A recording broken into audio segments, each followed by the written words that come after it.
فرشتے ہو وہاں ڈھول بجاتے ہوئے جا رہے ہو, ڈھول روکنے کے لیے بھی تیار نہیں. کیوں؟ ہماری مستی. ہماری بلا سے کوئی بیمار کو تکلیف ہوتی تو ہماری بلا سے. ہمارا تو مستی کا دین ہے, ہمارا تو موج کا دین ہے. ہمیں تو ناچنا ہے, تھرکنا ہے. نماز قضا ہو رہی ہے, مغرب کی مسجد کے پاس سے جا رہے ڈی جے لے کے. وہ مولانا کا کام ہے نماز پڑھنا. ہم تو باوا والے, باوا بچا لیں گے ہم کو, باوا نہیں بچائیں گے, جوتے ماریں گے تم کو قیامت کے دن. بولے خبیث, میرا یہ مقصد نہیں تھا, یہ میرا مسلک نہیں تھا, میں اس کام کے لیے نہیں آیا تھا دنیا میں, مجھے اس لیے نہیں بھیجا گیا تھا. اذانیں ہو رہی ہے, نماز کی فکر نہیں, طریقت ہے. اچھا آئے ہائے, طریقت کی توئی نہ جاننے والے, طریقت ہے. اچھا نماز پڑھنے میں تکلیف ہوتی ہے اس لیے وہ طریقت نہیں دکھتی تجھے. آسانیاں جہاں وہ طریقت ہے.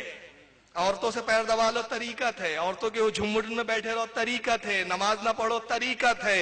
ڈھول سنو, طریقت ہے. قوالی سنو, طریقت ہے. نماز کو چلو, نہیں وہ تو شریعت والوں کا کام ہے. طریقت اونچی ہے. اچھا اونچی ہے, طریقت اونچی ہے. اگر یہی طریقت ہے تو پھر تو دنیا کا ہر کفار طریقت پر ہے. پھر تو کون سا نایاب کمال کہا گیا؟ اور یہ طریقت ہے تو سلمان خان, آمین خان بھی بہت بڑے طریقت پر فائد ہے. جا ان سے مرید ہو جا, دن رات یہی کام ہے ان کا, ڈھول بجانا, ڈھول پہ ناچنا. یہ پھر سب سے بڑے طریقت کے ٹھیکیدار ہیں. طریقت یہ نہیں ہے. طریقت کیا بتاؤں میں؟ طریقت سمجھی کس نے؟ حضرت بابا فرید گندے شکر کے بعد ایک شخص آتا ہے, حضور زکوٰۃ کتنی فرض ہے؟ زکوٰۃ کتنی فرض ہے؟ فرمایا شریعت کی زکوٰۃ بتاؤں کہ طریقت کی زکوٰۃ بتاؤں کہ معرفت کی زکوٰۃ بتاؤں؟ کہا حضور ایک ہی زکوٰۃ سنا میں نے, شریعت کی زکوٰۃ. شریعت نے زکوٰۃ کو فرض کیا. یہ 3 زکوٰتیں کہاں سے آ گئی؟ کہا ہم صوفیہ کے نزدیک 3 زکوٰتیں. کہا حضور پھر تشریح کر دیجئے. کہا شریعت کی زکوٰۃ یہ ہے کہ تیرے پاس 100 روپیے ہو تو 2.5 روپیہ تو اللہ کی راہ میں دے دے, 97.5 روپیہ اپنے پاس رکھ. شریعت کی زکوٰۃ 2.5% نکال دے. اور معرفت کی زکوٰۃ, طریقت کی زکوٰۃ یہ ہے کہ 2.5 روپیہ اپنے پاس رکھ اور 97.5 روپیہ اللہ کی راہ میں دے دے. اور معرفت کی زکوٰۃ یہ ہے کہ کچھ بھی نہ رکھ, اللہ پہ توکل کر لے. یہ ہے طریقت اور معرفت. مزہ مستی کا نام طریقت. ہائے ہائے, تمہارا تو ہاتھ سے دین چلے گا. میٹھا میٹھا ہپ ہپ, کڑوا کڑوا تھو تو نماز کون مولانا پڑھے گا؟ پیمنٹ دیتے ہو اس لیے. اور تم کیا کرو گے؟ تم ڈھول بجاؤ گے. تو قسم خدا کی میں تمہیں بتا رہا ہوں, قیامت میں تم سے پوچھوں گی, تمہیں پکڑا جائے گا. اگر ایک شخص بھی تمہارے کسی ڈھول کو دیکھ کر وہابی بنتا ہے, وہابیت کا کیا مطلب سمجھا آپ نے؟ گھر تبدیل کرنا, فرقہ تبدیل کرنا, اتنا معمولی مسئلہ نہیں ہے میرے بھائی جتنا ہم آسانی سے لے کے بول لیتے ارے یار وہ تو وہابی ہو گیا. نہیں, یہ ایک جملہ نہیں ہے, یہ ایک لفظ نہیں ہے, یہ ایک حرف نہیں ہے کہ وہابی ہو گیا. یہ کچھ حرفوں کی ادائیگی کا نام نہیں ہے. وہابی ہو گیا کا مطلب یہ جہنمی ہو گیا. رونے کا مقام ہے. ہمارا بھائی ہمارے بیچ اٹھنے بیٹھنے والا وہابی کیسے ہوا؟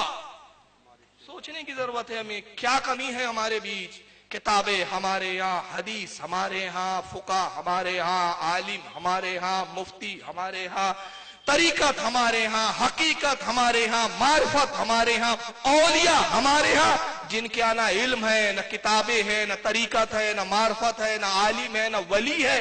وہ فرقہ کیوں بڑھ رہا ہے؟ صرف اس لیے کہ اس نے بظاہر اپنے آپ کو تقدس کا لبادہ اڑا رکھا ہے, اور ہم خرافاتی فرقہ بنتے جا رہے ہیں. اور یہی وجہ ہے کہ چند جاہلوں کی خرافات کی بنا پر اس فرقے کو ڈکلیئر کر دیے گئے کہ بریلویت کا مطلب جاہل لوگ ہوتے ہیں. تو یہ سب ذمہ داری آپ کی ہے. اللہ کا واسطہ میں ہاتھ جوڑ کے کہتا ہوں میرے بھائیوں, سدھارو اپنے آپ کو, سنورو, جنت کی طرف پلٹو. اعلیٰ حضرت نے فرمایا من شکا فی کفرہ وعذابہ فقد کفر. جو کسی کافر کے کفر میں بھی شک کرے وہ کافر ہے. اور وہابیوں پر یہی حکم ہے کہ وہابی ایسے بدترین کافر ہے کہ جو ان کے کفر میں شک کرے وہ بھی کافر. تو جو وہابی ہوتا ہے وہ بدترین کافر ہوتا ہے, وہ منافق ہو جاتا ہے.